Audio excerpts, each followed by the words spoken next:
The entire airport terminal fell silent for a moment when the elderly woman was stopped at the first-class gate.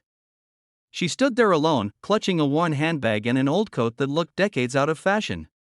Travelers hurried past her without a second glance. Some stared.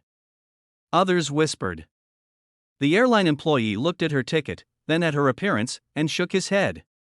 What happened next would change not only her life, but the life of a struggling single father who had already lost almost everything. Before we begin, if you believe kindness should never depend on someone's appearance, please take a moment to like this video, comment where you're watching from, share it with someone who believes in second chances, and subscribe to the channel for more emotional stories that restore faith in humanity. Daniel Carter was exhausted. At 38 years old, he worked 2 jobs while raising his 8-year-old daughter Emma alone. 3 years earlier, his wife had passed away after a sudden illness, leaving him with mountains of medical bills and a heart that never fully healed. Every morning started before sunrise. Every night ended with worry. Despite all the struggles, Daniel had made one promise to himself: Emma would never feel unloved.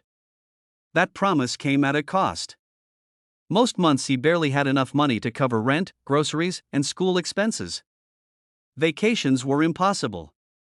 Luxury was a word that existed only in television commercials. The flight they were about to board was special. Daniel had saved for nearly 2 years to take Emma to visit her grandparents across the country. It wasn't a luxury trip. It was simply a chance for Emma to spend time with family she hadn't seen in years.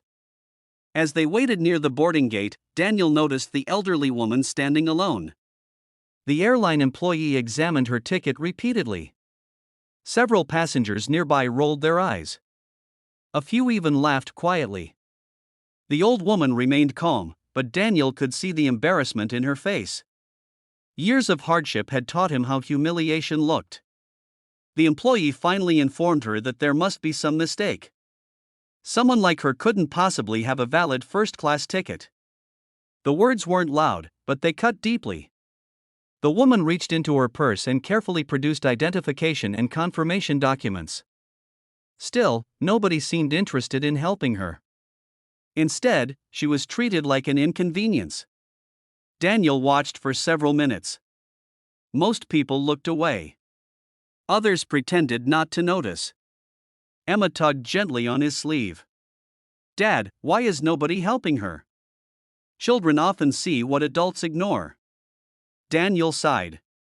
Because he knew helping might cause trouble.